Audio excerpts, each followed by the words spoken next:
And that is why we're bringing up His Eminence Al-Haji Mohammed Saad Abubakar, the 20th Sultan of Sokoto, for his goodwill message. Please, a round of applause for him as he makes his way here. We need them. EFCC needs them, and EFCC cannot do without them. You're welcome, sir.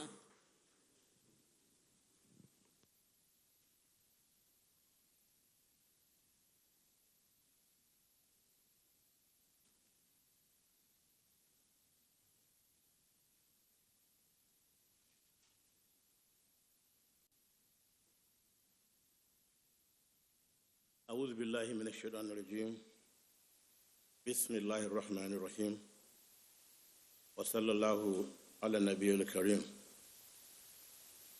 Your Excellency, the First Lady, the Mother of the Nation,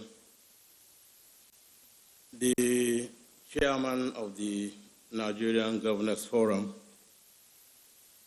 the Chairman of the Northern Governors Forum, my distinguished colleagues and brothers, the traditional leaders here present, and also the religious leaders here present, especially the President of CAN, our own children and grandchildren, the youth, for whom we're all here for. So this is your summit. We as elders and fathers and grandfathers, we have done our own, we have seen it all. Distinguished ladies and gentlemen, Assalamu alaikum wa rahmatullahi wa barakatuh. Your Excellency, the First Lady, your presence here means a lot to the youth in particular. As a mother, grandmother, as the mother of the nation, that shows the serious nature of what EFCC is doing today by inviting all of us to be here this morning. Let me first say how delighted we are to be invited to this program, this National Cybercrimes Summit. I'm particularly encouraged by the large number of youth that are turned up for this very important program.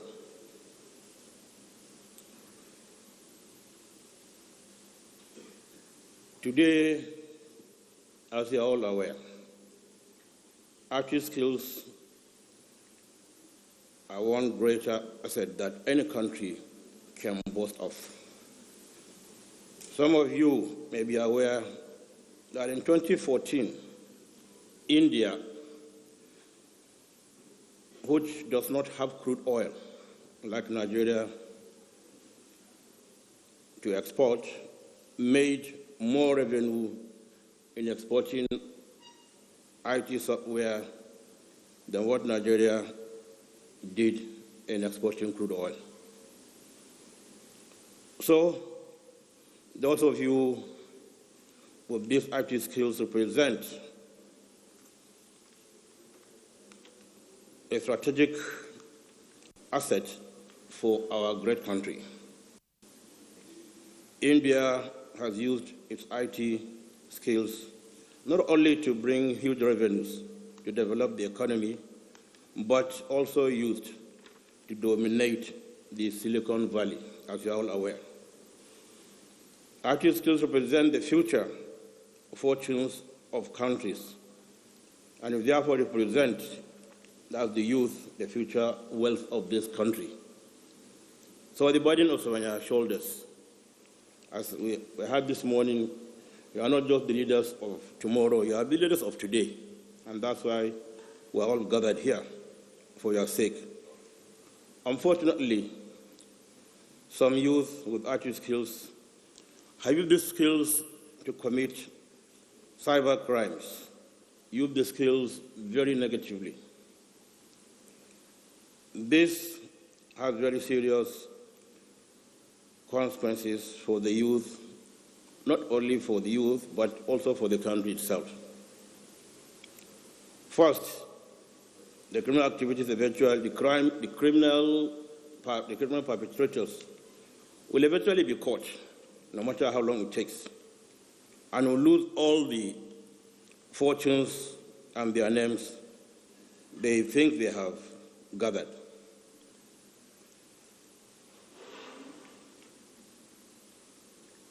So the deficit level is much more than what you think you have gotten at the material time you think you are rich through criminal activities, because I am referring to the youth.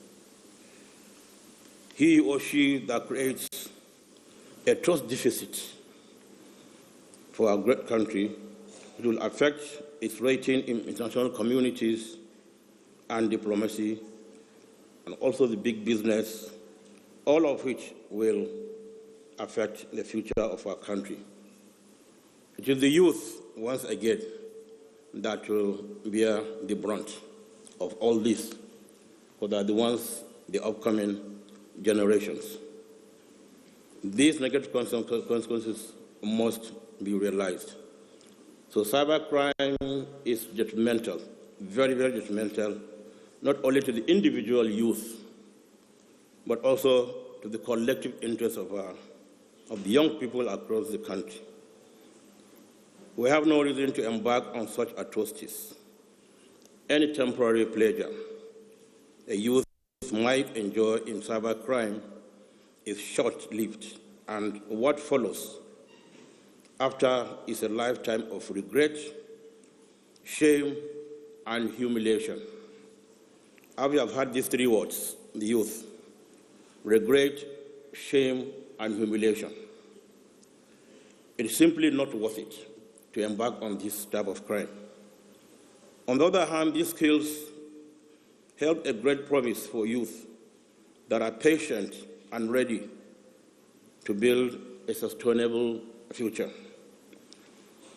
Digital skills today create a vast opportunity for entrepreneurship, innovation, which in turn provide broad scope for youth employment. I'm glad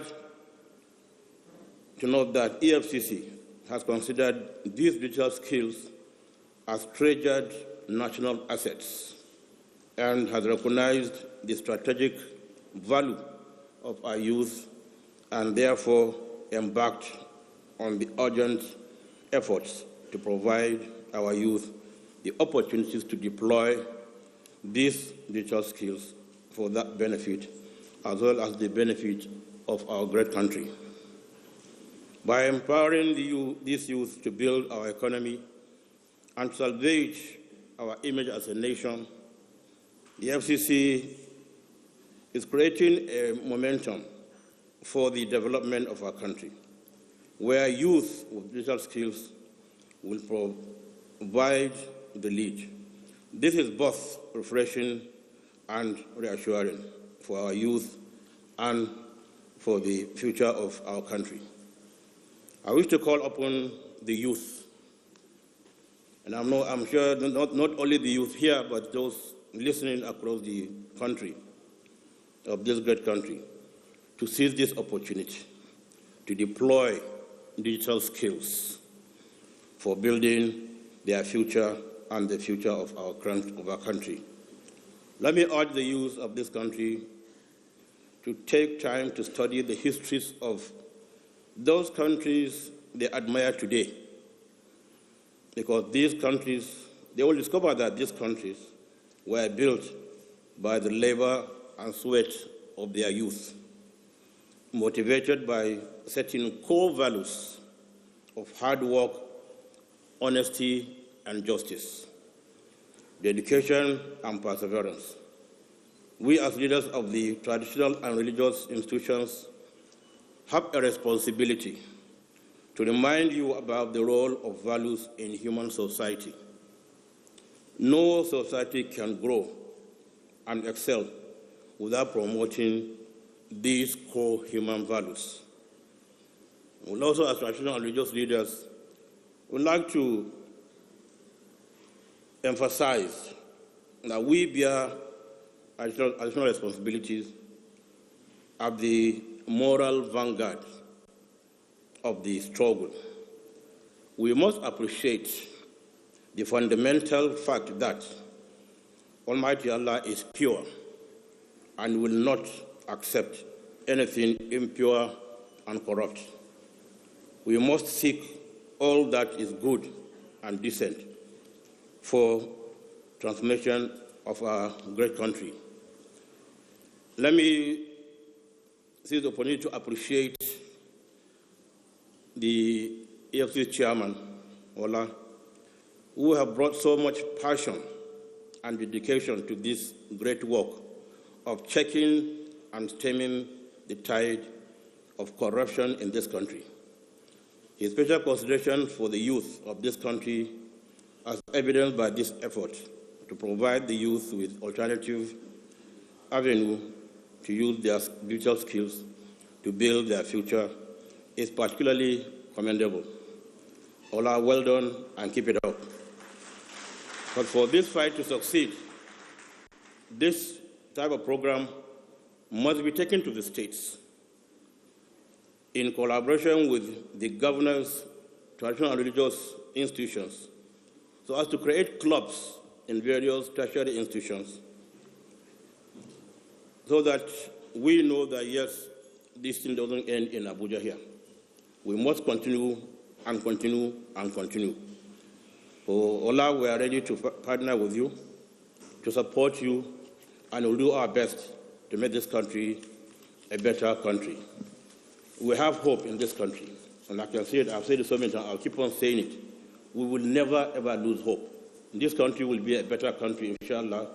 At the end of all the struggles, we turn out to be much, much better than we were.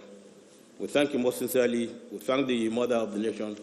Keep on the good fight, and inshallah, this country will be better.